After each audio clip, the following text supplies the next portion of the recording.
and cut 10 acres yesterday, and it worked really good until the hydraulic oil got hot, which is partially because the hydraulic oil that's in it is a little thin, so we're going to try to rectify that.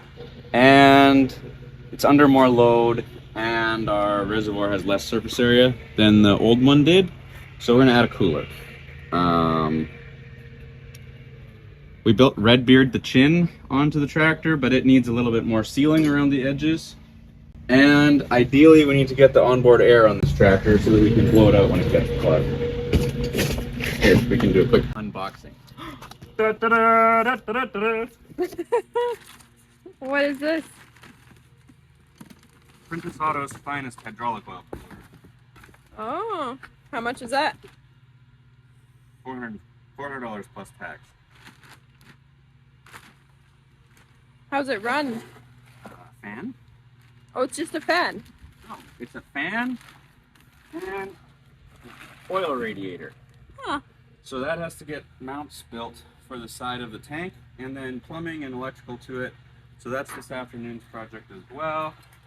The left side of the front mower wasn't wanting to track with the ground in bumpy spots. So we either have to change the geometry of this pivot. We screwed up where the bracket goes by ½ inch, which we're not changing now. But the quick and easy solution was we took 4 psi out of this tire, and we'll see if that solves the problem. The rear steer still doesn't want to center properly, so I got to put another 1/4 turn of right into this adjustment screw here and see if that fixes the center bias. When you go around a corner really sharp, these hydraulic hoses are too short, and this one pops out. So I got some extensions made today. So we're going to extend those for 1 foot, and then we'll try to use this and see if that solves our hose management problems. And I'm thinking that we will mount the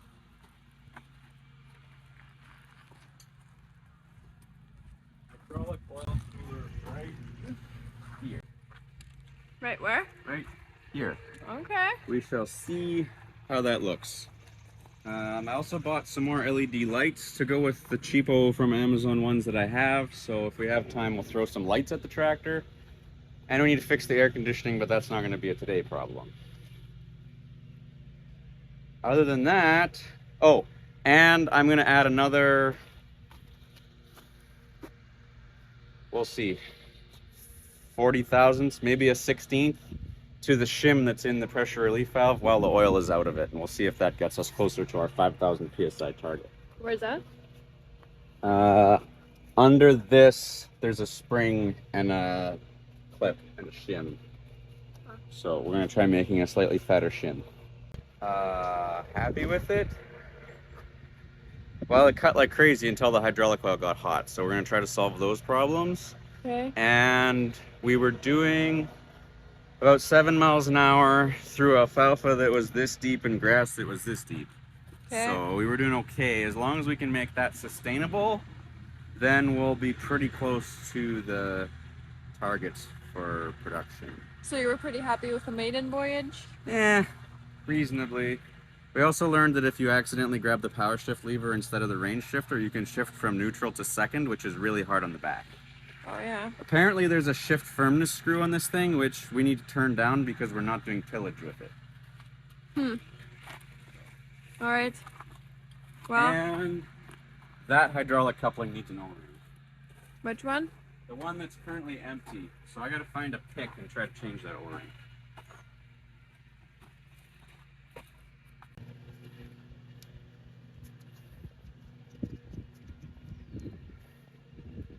I'm sure somebody's going to comment that I'm doing this wrong and that I should be using yellow tape and pipe dope, and that I shouldn't use jump lines to make them longer, and that it's the wrong kind of fitting to use for this. Actually, I just mucked up anyways because this is a swivel fitting. Doesn't require tape at all. So now we've taped a tape not required fitting.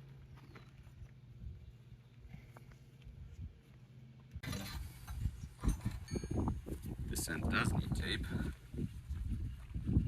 Also, apparently I have bought the shittiest pair or box of rubber gloves. Oh no. I thought that the 100 pack of 5mm gloves would be better than the 25 pack of 8. It's like, they won't last less than half as long, will they? Then I tore one trying to put it on, and I've already lost the knuckle on this one. So I'm not sure that we're good.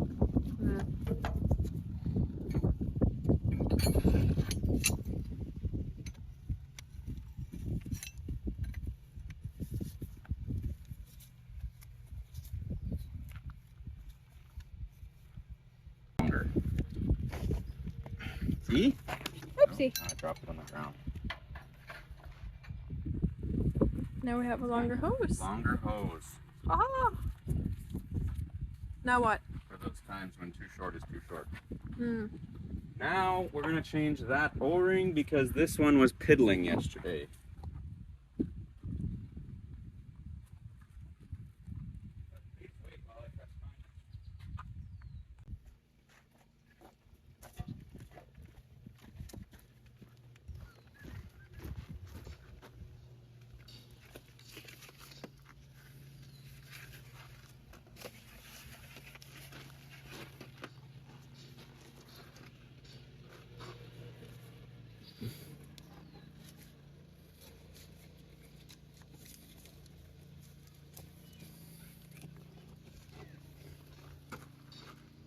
Well, that's interesting.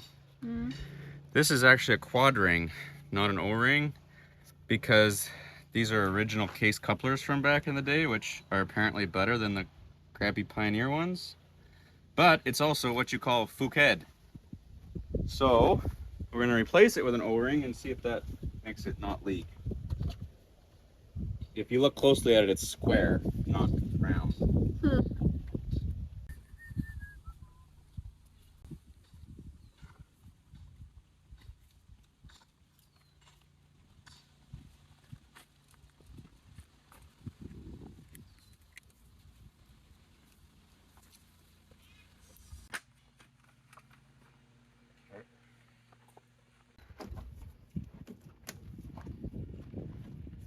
And rinse and repeat.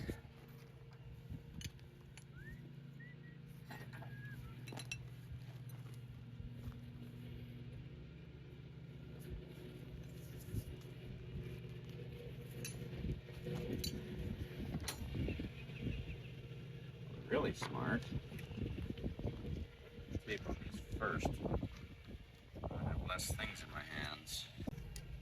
1-foot hydraulic lines feel really stupid because the crimp fittings for each end are like 20 bucks combined, and the hose is like 3. But some days it is what it is.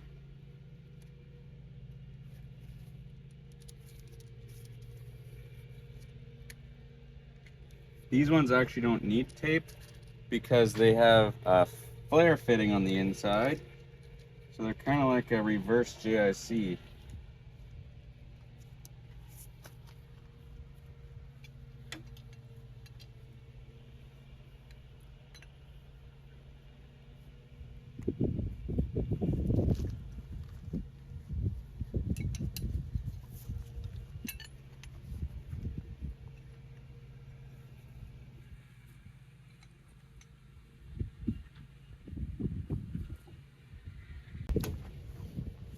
Oh, that's not the right one. That's the front one.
That one was Hammering on the pry bar.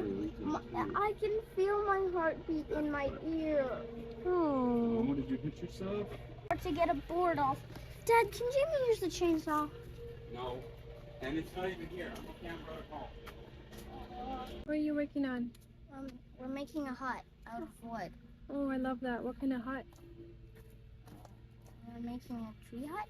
Oh, very nice. I'll come film it when you're done. Okay, well, can you help us? Sure. Okay, come.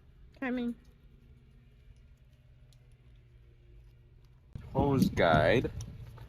Now that our hoses are too long instead of too short, this is supposed to support them in the middle and keep them from ending up in the drive shaft.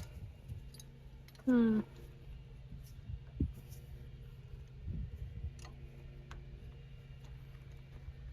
So if we have to, I had yesterday scooched all the hard lines forward by 6 inches. It still wasn't quite enough. So if we have to, we can always scooch the hard lines back. Take up a little bit of our newfound length.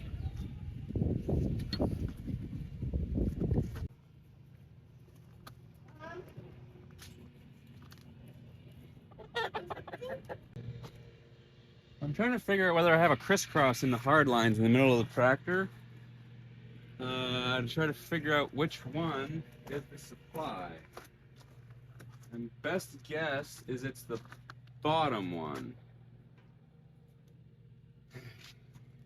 Could have marked them.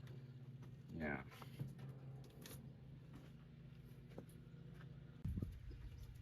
What are you doing? The lazy man's way of draining a hydraulic system. Oh. Also, there's an arrow on the top of the motor for which port makes it turn clockwise. So hopefully, assuming that we can read hieroglyphics, this is the supply hose.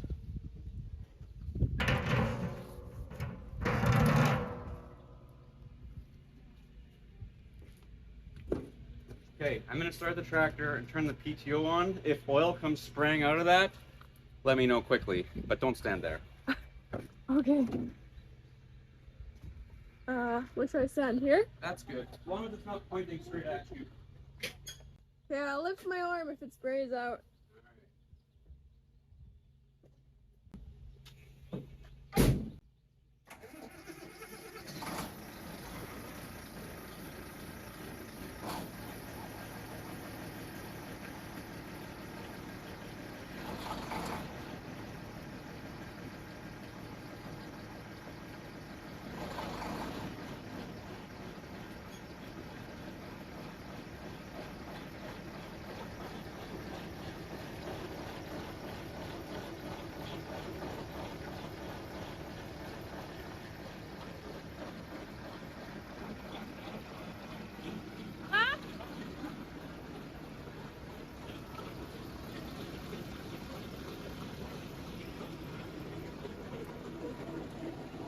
It's just dripping a bit. Yeah, quickly look in there.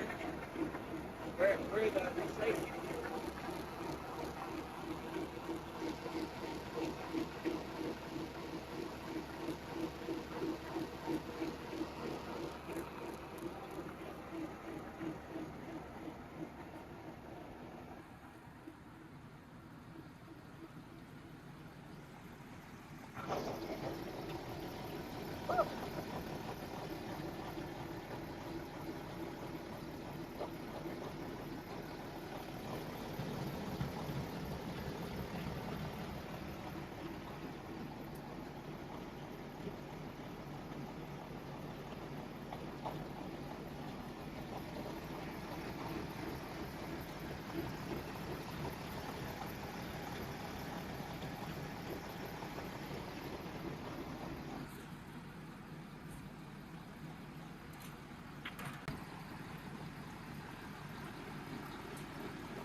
probably do one.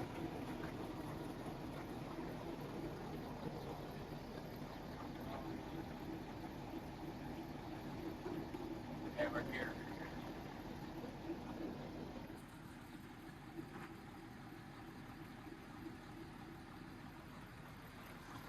And we're slowing down.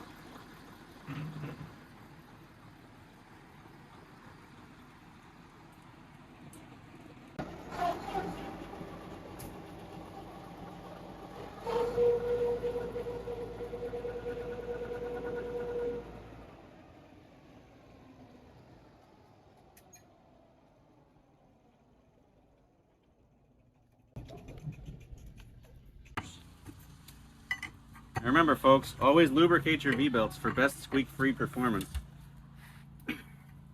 Hopefully most of it's not actually on the belt.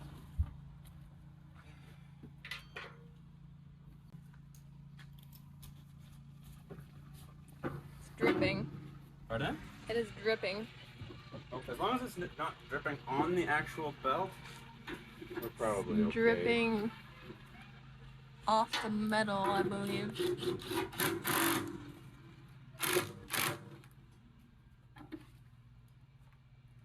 Alright, now it's drained out. Now what? Now I can take the back apart, but first I gotta make brackets for that hydraulic cooler. And then it needs wiring. And then when we put the oil back in, we're gonna put that pail of heavy oil in, along with this oil. There's quite a lot of oil still in the tank because the pickup is currently 3 inches up from the other side, so there's probably still 15 gallons of oil in the tank, which is fine as long as it doesn't end up on the ground. All right, so this is why I hate taking hydraulic systems apart that are full of oil, because no matter how much oil you drain out of them, it never ends. So I had to take all of this apart to get the filter going that way, so that it's out of the way.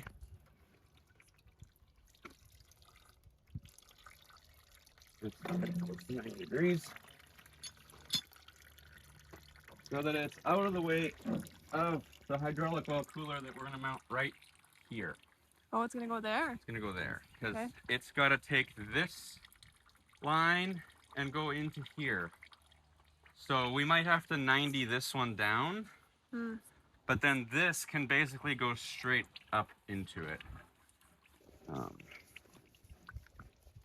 But you can't back off pipe thread fittings without them leaking, so then I have to take everything out of the way so that I could go around one more time.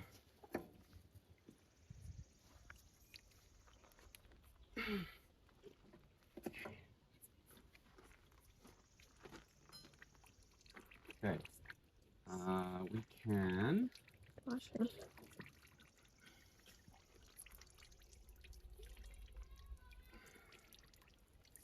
I gotta go find my snap ring plier. And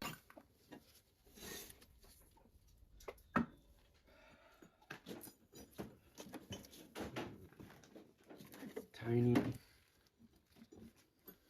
So this is a 1-inch pilot operated pressure relief valve cartridge.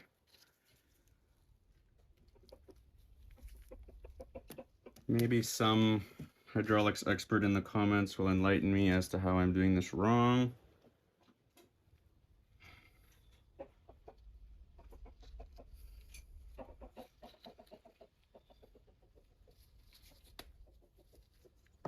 But that's the shim that I put in there last time, and it only got me up to rated capacity.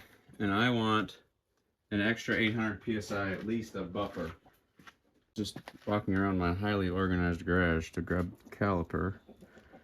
This is, for all intents and purposes, 50 thousandths. So we're gonna try 100 thousandths and see what that does. And if that's not it, we'll put the 50 thousandths back on top.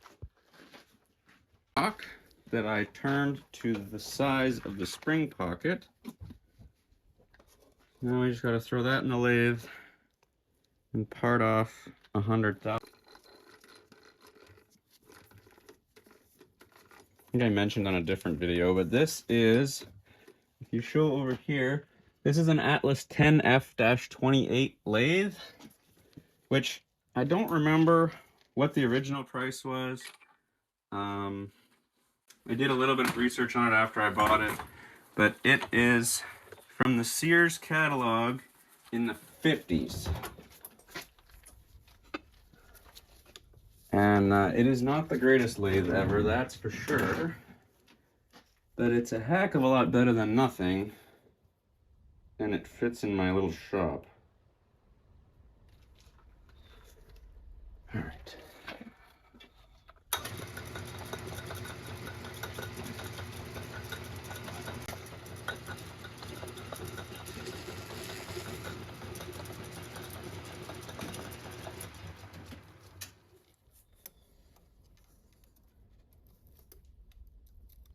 This is the old somewhat accurate arbitrary measurement.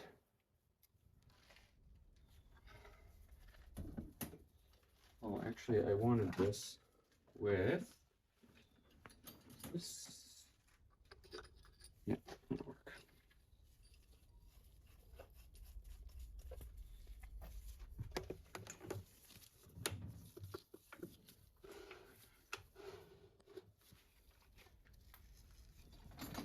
This is the small part catcher for not looking in my disastrous pile of chips.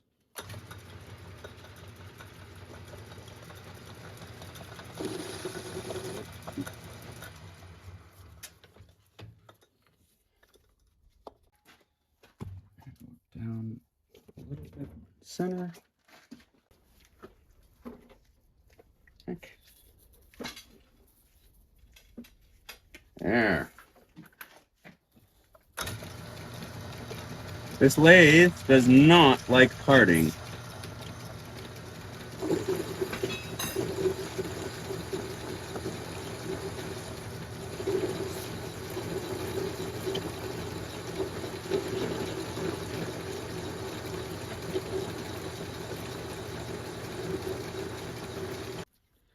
Step one, step two, and we'll see maybe if we need both or not.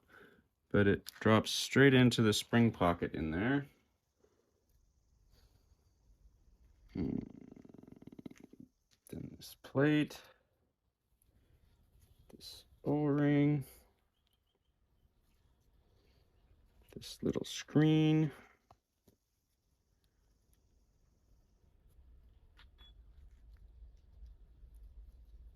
And I have to compress that spring while trying to line all this stuff up so that it goes far enough down into the bore without pinching that little screen. This is like the 7-layer leaning tower of Pisa, trying to get it down the hole. And then a snap ring.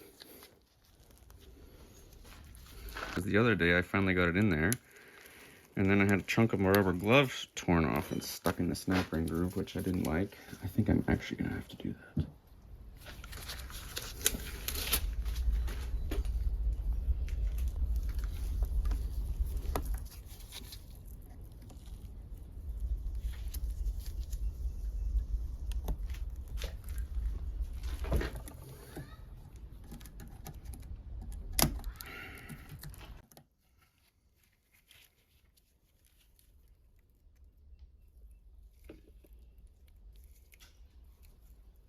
Make sure the snap ring is all the way in.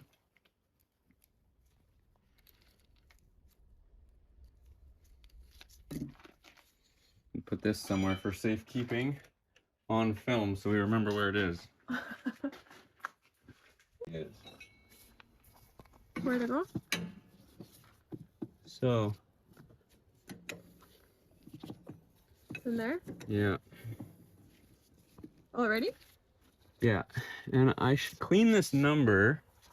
See if you can get a close shot of this number.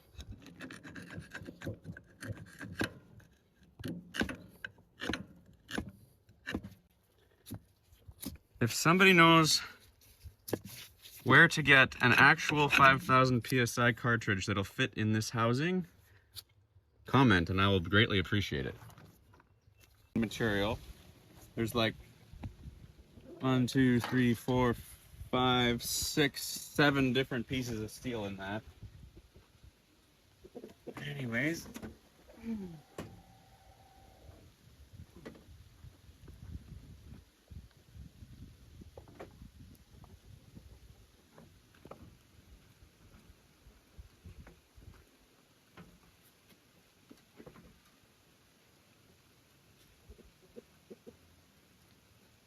Clear.